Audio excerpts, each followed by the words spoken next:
We're back in speaker land today. We're looking at two really interesting speakers from DeVore Fidelity out of New York, I think out of the Brooklyn Navy Yard. DeVore is a boutique speaker manufacturer, been around for a while now, had a couple of series at this point. This is the Orangutan series, hence the O in the name of these products. There's, I think, 5 speakers within this line. There's the Micro, there's the OAB, there's the O93, the O96, and the O Reference. The Micro is like a cool little bookshelf cube or desktop or whatever. The OAB's sort of a bookshelf-ish speaker.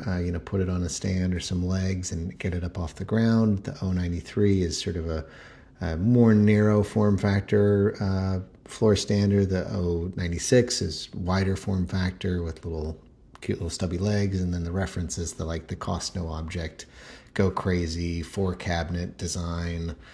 Anyway, we're not going to spend too much time on that one because that is well and far out of my expenditure bracket. But I did want to look at the OAB and the O93.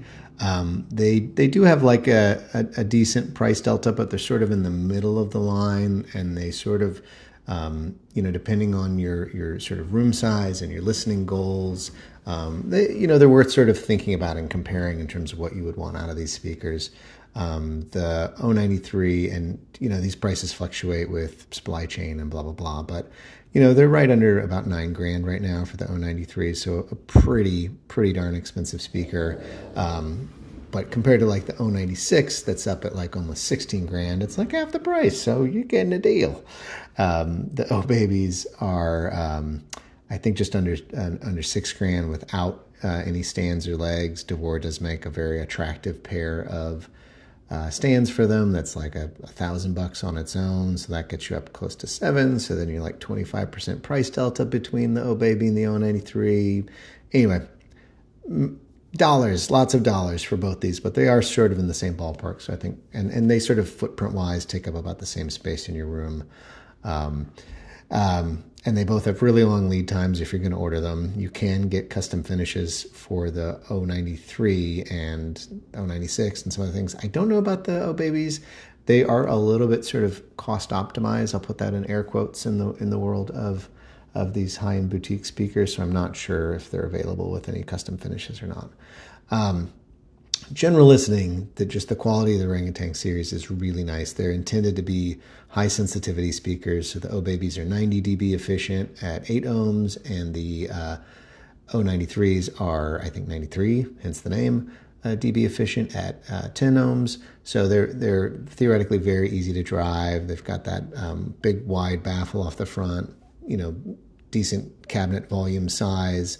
They both use these uncoated paper woofers that John DeVore works with his manufacturer to design and engineer around his specifications. They've got slightly different tweeters. There's like a 1-inch soft dome, I think, on the O93, and then a 3/4-inch textile dome on the OAB that's actually from the O Reference. It's used as a super tweeter in the O Reference, and it's used as just a full range tweeter in the OAB. There's actually a great video of John talking about the development process of the O Micro and OAB, which I'll try to link to. Anyway, general listening to these speakers. I got introduced to the DeVore sound, the Orangutan sound, at a hi-fi shop in Denver where I heard a ton of great stuff in back-to-back listening sessions over. They had like 6 systems on go. Heard a ton of great stuff. From Klipschorns to cool European brands I was less familiar with to just all kinds of stuff, lots of Macintosh electronics, great listening. The last thing I heard was the O96s with some Fez audio electronics, and I was like, wow, it was so amazing. The bass on these things was so palpable. The mid-range just sang out. The vocals were incredibly just reaching out, and I was like, I need this sound signature, but I cannot sort of fit physically or within my economics the O96s. So let me look at the other options. But the sound is, it's not neutral, but it is it is really nice and consistent across the line. Nothing's like overly emphasized. It's not like a hugely V-shaped profile or anything. They have a sort of a really natural timbre to my ear. I just like the presentation of them. They feel there's like a richness to it. The detail is there, but it's not like needling you. So they're just like a really lovable line of speakers from what I've heard so far. And so delving into the O93 more specifically, you can get grills for it, which is kind of handy. They're $400. They're not the most beautiful thing in my book, but nice option. They magnet on, so very clean. Like I said, these are pretty sensitive at 93 dB. But in my experience, and I tested both of these speakers with a handful of, I think it was maybe 3 or 4 tube amps and then 2 solid state amps.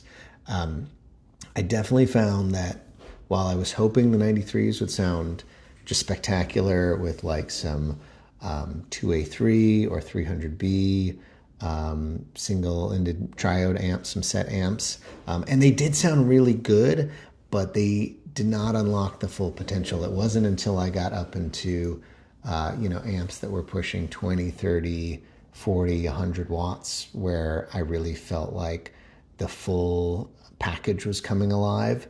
I just felt like even though these, you can drive them with relatively low watt stuff and get a pretty nice sound out of it, you're not getting the full capabilities of these until you give them a little bit more juice to work with, in my experience. The stock veneer on the O93 can be a little bit polarizing. Like it's beautifully book and matched. Like the build quality of these things is just exceptional. It's all ply construction. There's no MDF. It's nice thick ply. It's veneered beautifully or stained and finished beautifully. Each of the sort of back cabinets has a different finishing technique, and the sort of dark stain on the O93 is really beautiful. Sound-wise with the O93, it is full. It's got a fullness to it. It's got a depth of stage, which is really exciting. Like it reaches much further back from the physical position of the speaker to give you depth into the orchestra or even like the four-piece. Like it's really cool. Gives you a real sense of the room when it's like a live recording and there are those little audio triggers of like light reverb or like a clinking of a plate or something. It's really exciting to listen to like little jazz ensembles in a little club and just hear that sense of it. The mid-bass region is super satisfying to my ear. That's something I really narrow in on and like to hear a certain fullness and beauty in that space.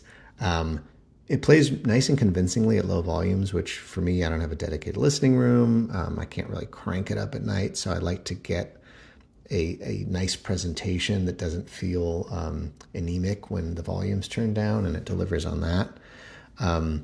It's not like the crispest, most dynamic, sort of energetic sort of presentation. I wouldn't put it in that camp. I wouldn't call it soft, but it just is not. If you were coming from something that was really bouncy and speedy, it might feel a little slower to you. But yeah, that depth, the depth and width of the soundstage, and to where you sort of start to like lose where the speaker is in the room if you close your eyes, which I really love, is really satisfying, and that richness in the mid bass, and the bass itself is pretty impressively deep. I think probably I could do a little better with placement to even realize that more. And my room is kind of a nightmare, just in terms of its proportions and physical textures in the room. But anyway, it's very nice to spend time with that speaker. The OAB is, like I said, it's 90. It's a little harder to drive, but still pretty easy in the grand scheme of speakers. But it needed, again, juice more than the efficiency numbers would suggest in my mind to really give you its all. And once it did, it was surprising. I mean, it's a 7-inch compared to a 10-inch woofer. When you see them next to each other, it looks really sort of adorable by comparison. Much smaller enclosure, but it was still able to produce some pretty nice bass. I love the look of it. I just think it's a great looking speaker. I like the little stands. They're just, I don't know. Everyone who saw them was like, "Oh, look at those guys. They're kind of cute. They're friendly. They just look great in the room, and they were easier to visually live with for me. Actually, really enjoyable to visually live with.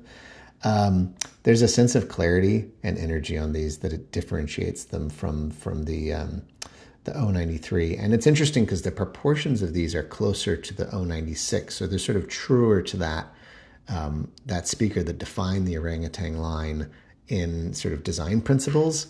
They obviously don't have the bass, the presence of those big boys, but they do have a little bit of sort of energy and clarity that you don't quite get in the O93s as much.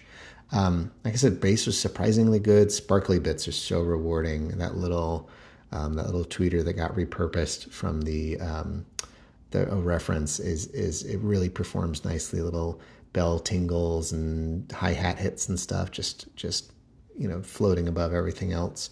Vocals are clear and transparent. You can have some really beautiful moments just sitting, listening to sparse music, like listening to a singer's voice come out and touch you. Strings, while they have a good bit of sort of detail and articulation, just don't have the grandeur of like the 93. They don't pull at your heart with a big loaded sort of presence. But yeah, super fast, nice energy, just kind of things come out of nowhere, burst onto the scene. I think the louder you play them, the sweeter they get, and the more they come together as a speaker. So they're not as great for low volume listening. They kind of need to get turned up a bit to sort of get what they have to offer. And they just have a good amount of authority to them. Just a few tracks really jumped out as like, wow, these are not diminutive speakers. I mean, they're not like physically, they're not tiny just compared to the O93s, but they really, when you just see those little drivers in those big boxes, you're like, how's that going to sound? But they have an amazing amount of punch and spirit for the size of the driver and what you might expect from it. Since it is a little bit sparser of a sound, a little bit leaner, you do get a little more sort of separation to a degree. And so some folks might find that sort of edge definition satisfying. But for me, at the end of the day, it's the O93 edges it out. I did like a lot of characteristics of the O-Baby, but the O93 really speaks to my heart. It's got enough detail and clarity to satisfy that side of my brain. It's got enough warmth and fullness to satisfy that part of my heart. I would love a different veneer on them personally, but overall, they're a fantastic speaker and a lot of fun to pair with different electronics and hear different sort of tonalities and presentations get emphasized in the listening process. And as I've continued to pair them with more and more capable gear, I have seen that they really do continue to scale past my initial impression of them. So I'm very, very impressed with them. Anyway, if you stuck around this long, that's just remarkable. Thanks for checking this out. I will have some more separate electronics gear reviews coming up for more like 2-channel stuff. And then, of course, more headphone stuff in the coming months as well. So until then, this is Signcraft signing out.